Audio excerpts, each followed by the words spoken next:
এখানে শুধুমাত্র ডাক্তারদের দাবি বা আসলে ডাক্তার ম্যাটস এদের ভিতরে পার্থক্য ব্যাপারটা আসলে এরকম না। এখানে আসলে আমাদের জনস্বাস্থ্যের কথা পাবলিক হেলথ কনসার্ন ইস্যুটা আসলে নিয়ে আমাদের আসলে মূল কনসার্ন বা চিন্তার জায়গাটাকে একটু নিয়ে আসতে হবে। এখানে সাধারণ জনগণের জন্য আসলে বিষয়টা বোঝা প্রয়োজন যে আসলে ম্যাটস বা ডিএমএফ এগুলো আসলে কী, শব্দ চয়নগুলো আমরা অনেকে ক্লিয়ার না। এবং ডাক্তার সম্পর্কে আমরা সবাই ক্লিয়ার যে এখানে এইচএসসির পরে জিপিএ 5 অর্জন করার পরে একটা বিশাল পরিসরে 1 লক্ষ 1.5 লক্ষ স্টুডেন্টে ভর্তি পরীক্ষা দেওয়ার পরে 5 বছর একটি কোর্সের ভিতর দিয়ে এমবিবিএস ডিগ্রি লাভ করতে হয়। এবং শুধু তার এমবিবিএস ডিগ্রি লাভ করে না, এরপরে তাদেরকে সাব স্পেশালিটি ওয়াইজ বিভিন্ন স্পেশালিটিতে মেডিসিন, সার্জারি বিভিন্ন জায়গায় তারা স্পেশালিটি অর্জন করে এবং চিকিৎসক হিসেবে জনগণকে সার্ভিস দিয়ে থাকে তাদের রোগের ক্ষেত্রে।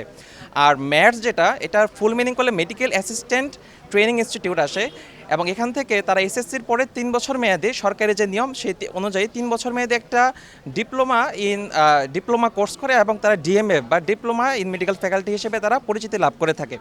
তো এই যে জায়গাটা, তাদের জায়গাটা কি যে ডাক্তারদের সংখ্যা কিন্তু এমনি অপ্রতুল আমাদের বাংলাদেশের যে জনসংখ্যা, তো সেই জায়গাটায় ডাক্তারদের সহকারী হিসেবে তাদের ইনস্টিটিউটের নাম medical assistant training institute, medical assistant হিসেবে ডাক্তারদেরকে তারা সহযোগিতা করে থাকবেন। তো এই জায়গাটা হলো তাদের কাজের জায়গাটা ডিফাইন্ড এবং আমাদের কাজের জায়গাটা ডিফাইন্ড।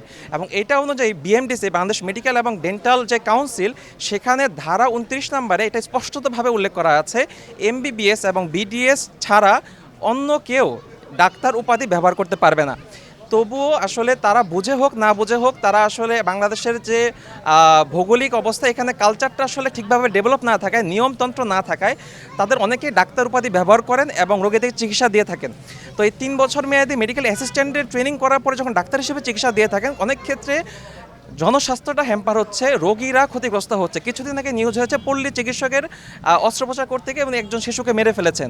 তার কিছুদিন আগে আমরা একটা মিডিয়াতে আরেকটা প্রেসক্রিপশন দেখেছিলাম তাদের, যে দেখা যাচ্ছে যে রোগীরা মনে করতেছে সে গিয়েছে, তার ব্যথাটা কমে গিয়েছে, কিন্তু একটা ব্যথার জন্য একটা প্রেসক্রিপশনে 8টা ব্যথার ওষুধ দেওয়া হয়েছে। কিন্তু 8টা ব্যথার ওষুধ দিলে হয়তো এখন সাময়িকভাবে তার ব্যথাটা একদমই থাকবে না, কিন্তু পরবর্তীতে এটা কিডনিতে সমস্যা করবে। তো এই জায়গাগুলোকে মাথায় রেখে আমাদের এই রায়ের ক্ষেত্রে আসলে বিলম্ব না করে, যেহেতু একটা অলরেডি ধারা আছে, সেই অনুযায়ী 21 সালে একটা রায়ও হয়েছে। 63 পৃষ্ঠার রায়টি হাইকোর্টের যে ওয়েবসাইট, সেই ওয়েবসাইটে রয়েছে। হ্যাঁ, যে হলো সেই রায়ে বলা হয়েছে এমবিবিএস এবং বিডিএস ছাড়া কেউ মেডিকেল উপাধি, ডাক্তার উপাধি কেউ ব্যবহার করতে পারবে না এবং বাকি যারা আছে তাদের জন্য বিকল্পভাবে সিস্টেমগুলো আসলে ডেভেলপ করতে হবে।